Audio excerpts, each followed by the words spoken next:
নমস্কার বন্ধুরা, আজকে বানাচ্ছি নর্মাল ডিমের ঝোল বাঙালি স্টাইলে। প্রথমে ডিমগুলো ভেজে নেব।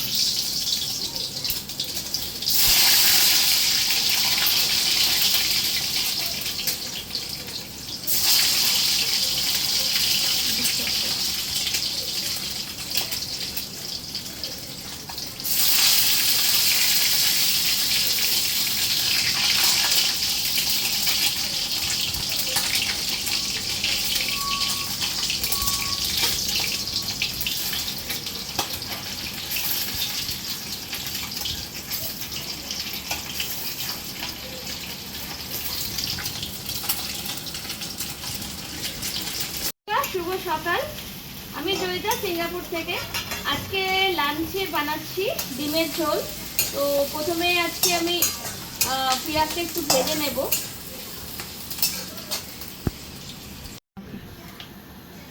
এখন আমি দেব একটু চেরি টমেটো,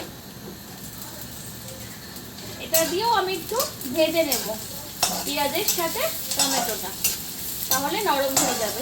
এই টমেটোটা একটু সুইট সুইট থাকে, তো ওই জন্য, আর ছোটও থাকে, তো ওই জন্য আর কাটতে হয় না, এমনিতেই নরম হয়ে যায়। এটাতে বেশি টকের ভাবটা থাকে না, বেশ সুন্দর থাকে, টকও থাকে, একটু মিষ্টিও থাকে। আর যেহেতু খুব ছোট ছোট হয়, তো ওই জন্য আমি এটাই ব্যবহার করি, বড়গুলো খুব একটা ব্যবহার করি না, কেননা বড়তে অনেক বেশি সিডস থাকে, তো ওই জন্য আমি ছোটগুলোই ব্যবহার করি। এখন আমি একটু আলু দেব, কেননা আলু ছাড়া যেন সব কিছুই বাজে লাগে আমার মনে হয়। বিশেষ করে ডিমের ঝোল বা মাংসের ঝোল কষা হলে আলাদা ব্যাপার, তখন আর আলু লাগে না, কিন্তু ঝোল হলেই তখন একটু আলু লাগে। আর আজকে ডিমটা 2 পিসই ডিম করছি, ওটাকে আমি একটু 4 টুকরো করলাম দেখতে ভালো লাগার জন্য।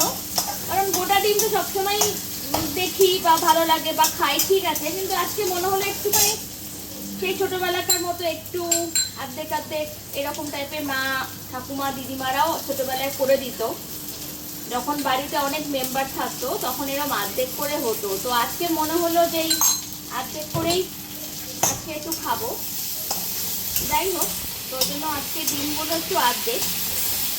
তো এখন আমি দিলাম আদা বাটা। রসুন আমি খাই না, কষাতে খাই হাঁসের ডিমে, কিন্তু নর্মাল পোলট্রির ডিমে আমি খুব একটা ঝোলে আমি রসুনটা দিই না। এখন আমি দেব স্বাদ অনুসারে নুন, যতটা দরকার ততটাই দেব, বেশি নুন দেওয়ার দরকার নেই, মোটামুটি দিলেই হবে। আর দেব হলুদ গুঁড়ো,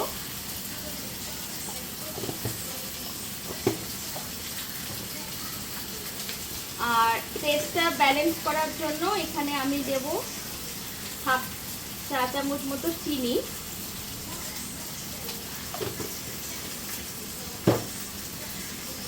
আর বাচ্চারা খাবে বলে আমি হাফ চামচের মতো একটু লঙ্কা গুঁড়ো দিলাম, দিয়ে আমি একটু কষাবো, কম আঁচেই কষাবো।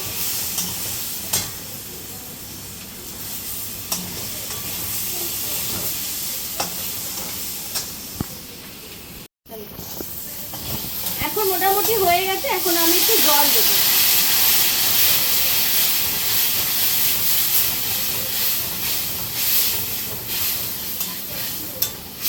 ততক্ষণ এটা একটু ফুটুক, আমি আমার বাকি যে কাজগুলো আছে সেগুলো একটু করে নিই। আর এটা আমি একটু চাপা দিয়ে দেব, যাতে ভেতরে একটু মশলাগুলো ঢুকে যায়। তো এই পর্যায়ে আমি ডিমটা দেব না, যেহেতু ডিমটা আর্ধেক, যার জন্য কি হবে, ভেতরে কুসুমটা পুরো ঝোলের মধ্যে একদম বেরিয়ে যাবে, তো কিছুই আর পাবো না। তো যাই হোক, এটা একদম একটু ফুটে যাক, ফুটে গেলে আমি গরম মশলাটা দেওয়ার পরে, বাঙালি স্টাইল গরম মশলার গুঁড়ো, ওটা দেওয়ার পরে আমি ডিমটা ছাড়বো। এই ডিলিট করো। এখন আমি একটু বাঙালি স্টাইলে গরম মশলার গুঁড়োটা দিয়ে দিচ্ছি, কারণ এখানে আলুটা সেদ্ধ ছিল, তাই জন্য বেশিক্ষণ আর বয়েল করার দরকার নেই। গরম মশলাটা দেওয়া মোটামুটি হয়ে গেল। এখন আমি আরেকটু ঝোল আমার লাগবে, যার জন্য আমি আরেকটু ঝোল বাড়াবো। একটু ঝোল বাড়িয়ে আমি ডিমগুলো অ্যাড করে দেবো। এই পর্যায়ে মোটামুটি আমার গ্রেভিটা অনেকটাই হয়ে এসছে। আমি তেলটা একটু কমই দিয়েছি আজকে, যেহেতু ঝোল করব, কষাটা করলে একটু তেলটা বেশি লাগে। এখানে যেহেতু ঝোল করব, বেশি তেল হলে ভালো লাগবে না খেতে। তো আমি এখন জলটা অ্যাড করব। এটা উষ্ণ গরম জল, ওইটা আমি এখন অ্যাড করছি। আমি রান্নাতে গরম জল দেওয়ারই চেষ্টা করি। দিয়ে এবার আমি মোটামুটি ডিমটা দিয়ে দেব। ডিমটা দিয়ে আমি একটু ফুটতে দেব।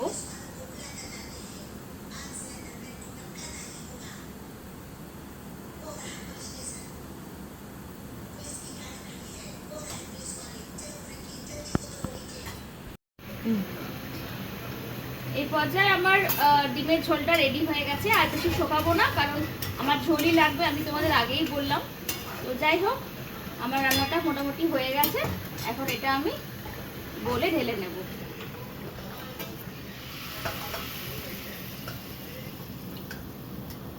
আমার এই বাঙালি গরম মশলার গন্ধটা ভীষণ ভালো লাগে। এটা অবশ্য হোমমেড। যাই হোক, তোমরা একটু দেখে নাও কিরকম হয়েছে, একটু জানিও। এটা হচ্ছে আমার ফাইনাল লুক। তো যাই হোক, আজকে পর্যন্ত এইটুকুই। এরপরে আবার দেখা হবে অন্য কোনো নতুন রান্নার ব্লগে। ঠিক আছে।